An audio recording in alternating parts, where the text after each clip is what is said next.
What is up, guys? It is Jordan from Yin and Skateboarding here, and today we have a bit of a different video.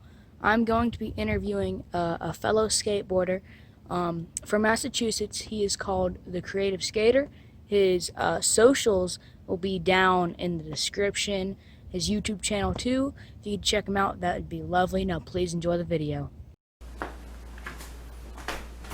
Hello, my name is the Creative Skater, guys, and today Jordan is going to be interviewing me for Yin and Skateboarding.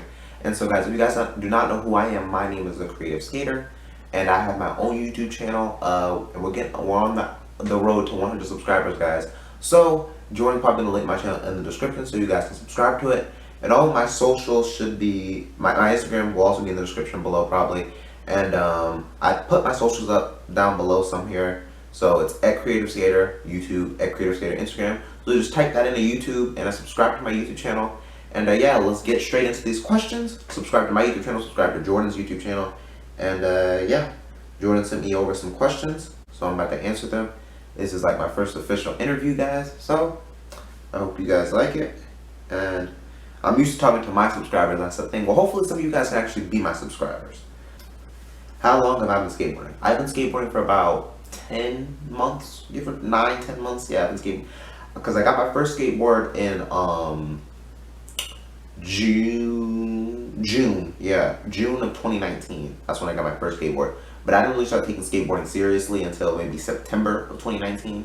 So June 2019, I was just riding around. I wasn't really trying to learn how to ollie or anything. I was just riding around and enjoying my board because June I had like an 8375, which if you guys do not know, that is big. That is big, boy.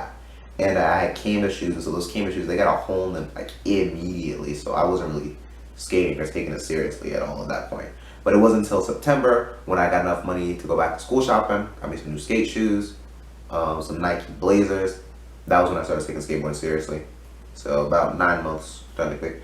What got me into skateboarding? I would say braille skateboarding, ripsticks. So when I was younger, I used to ride these things called ripsticks, and I was pretty good at them. And I wanted to learn how to do tricks on ripsticks, so like a ripstick ollie, and I was learning how to do ollie on a ripstick, a kickflip on a ripstick. I was learning how to do all the tricks on the ripstick, and there's even a ripstick pro team, and I was thinking about maybe getting the professional model ripstick and maybe getting good enough to join the ripstick pro team, and this was all just thoughts. I was just really good at riding and stuff, and so I started learning how to ollie my ripstick, and I went to the skate shop, I gripped my ripstick, and yeah. So I started watching braille skateboarding and braille skateboarding videos because they did a lot of videos on ripsticks, and I eventually started watching skateboarding videos from the ripstick videos. So I would go on braille skateboarding, I watch a ripstick video, and then they would like recommend me a skateboarding video. So I watched a skateboarding video. And I'd be like, wow, skateboarding is something that I would actually be interested in doing. It was like, oh, skateboarding is too expensive for me right now. I can't afford to do that right now. And it wasn't like, oh, let me get all this money so I can start skateboarding. It was more, what happened with me is that the money kind of just fell into my lap because I got a bunch of bad stuff that I had to return. And the next thing I knew, I had an extra $150, which sounds kind of crazy, but like I returned like a lot of stuff and I just had this extra money. And I'm like, skateboarding is something I want to do, and I had the money just fell into my lap. It's like, why not? Like, you know what I mean? And yeah, but I was definitely on Instagram. Someone else who also helped me get into skateboarding, Stefan Janowski. And then I said, who inspires you, and who is your favorite pro skater? Who's my favorite pro skater? I have a few favorite pro skaters. So I know I like a lot of the guys on the primitive team. P-Rod, Robert Neal, Carlos Ribeiro. Those are some cool guys, but the Nike team, bro. I love the Nike team. Like, I mean, because you guys already know what it is. Nike is the freaking best with the swoosh and everything. Nike makes some of the best skate shoes. I'm not even gonna lie. Like, but yeah, the Nike team. Most of those guys on the Nike team, Robert Neal, Paul Rodriguez, Shane O'Neill, Nigel Houston, Ashal Ware, Zion Wright. Like, a lot of those guys on the Nike team, they just be banging them out. Luan Oliveira. I mean, God, there's no freaking spiker on it. But yeah, Luan Oliveira, a lot of those guys. I just watched those guys. Mason Silva, he just recently been on for a little bit. And so the Nike team. If I had to choose between being a YouTuber or skateboarder, which I choose, I probably wouldn't choose between those. But like, if I had to choose, I'll probably say YouTube. Because like with YouTube, it's just so much more benefits of skating. I love skating, but skateboarding, it makes me happy, but I can always find something else that makes me happy. Like, you guys know what I'm saying? So I wouldn't give up skateboarding, but I mean, skateboarding is something, it really makes me happy, but there are other things that can really make me happy the same way that skateboarding does. If that makes any sense. And with YouTube, I've been doing YouTube for a little bit longer than skateboarding, and I can really, because with YouTube, I get to have fun and vlog, and it's just a whole lot more fun. And with skateboarding, I don't know, guys, because when you say choose, like, what do you mean? Like, only be able to skate, only be able to do YouTube? Like, what do you mean? Because I really like YouTube. That's the thing. I really, really, really like YouTube. And I really like skateboarding. It's just, I don't know. I don't think I want to quit skateboarding, but like, it depends. Like, what do you mean, like, by quitting skateboarding? Like, would I be able to like skate alone, or like I can't tell anyone I'm skateboarding, like do it in secret, or like, I don't know. But maybe YouTube. I mean, YouTube just seems a little bit better, and I can always find something to make me happy. But which trick took me the longest to learn? Ooh, technically, I would say heel flip or slash backside 180. So, like backside 180 officially probably took me the longest to learn, but heel flips kinda, because when I first started skateboarding, like maybe like a month after I first started skateboarding, I was just like fooling around with heel flips, and I didn't really take them seriously. But October I was maybe fooling around with heel flips, and then in June I think I actually landed a heel flip. So I mean that's a long time though.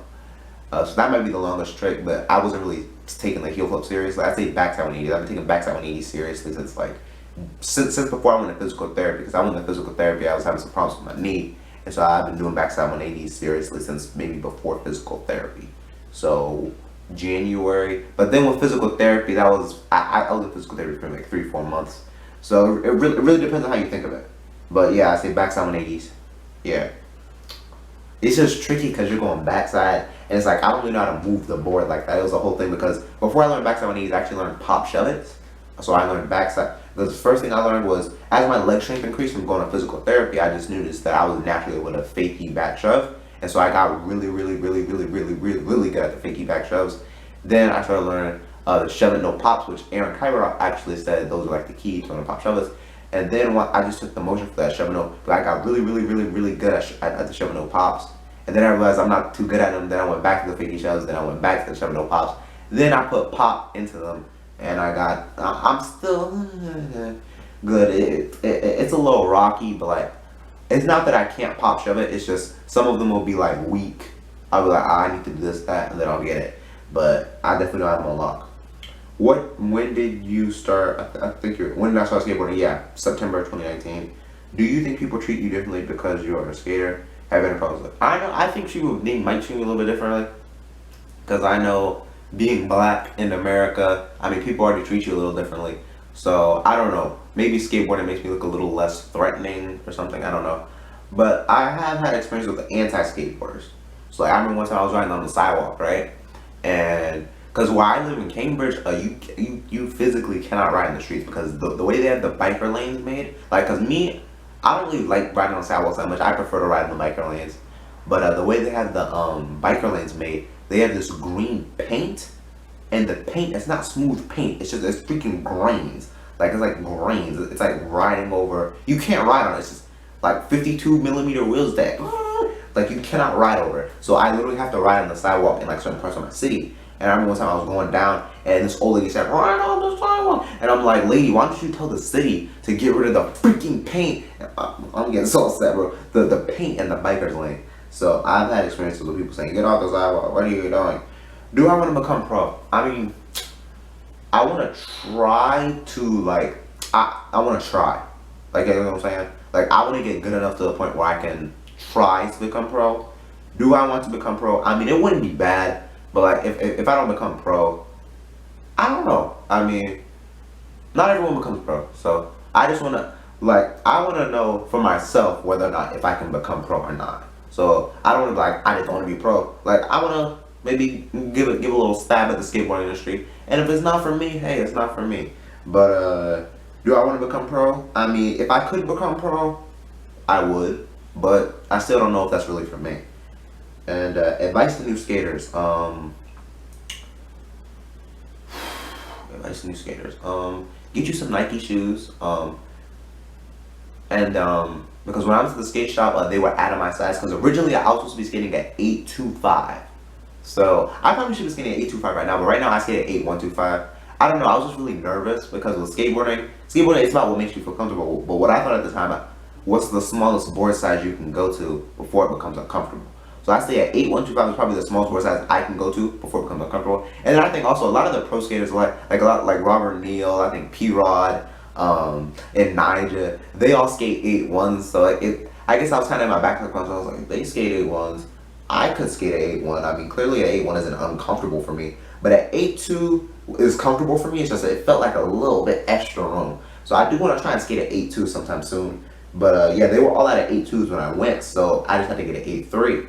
And so my advice would be, if you have to get a bigger size, if your size is out, just wait and come back. But yeah, so and stretch, always freaking stretch, because I have knee problems and stuff. So stretch, go to the gym, work out, treat it like any other professional sport, bro. Because skateboarding, it really pushes your body to the limits, and so just treat it like any professional sport. You want to work out. Here's what I'm gonna say. You should be able to lift 200 pounds with your legs. So you should be able to lift about, because when you do that ollie stuff, you're putting about, the average pro skateboarder puts about 300 pounds into their ollie. So you should be able to put around 200 pounds. You should have that leg force. You need to go in the gym and do leg day, bro. That's all I'm saying. And that's what I got right now. Oh, bro, that's freaking it. Okay. Yeah, you guys subscribe to my YouTube channel, at Creative Skater. It should be down below in the description and up on the screen. You guys already know what it is.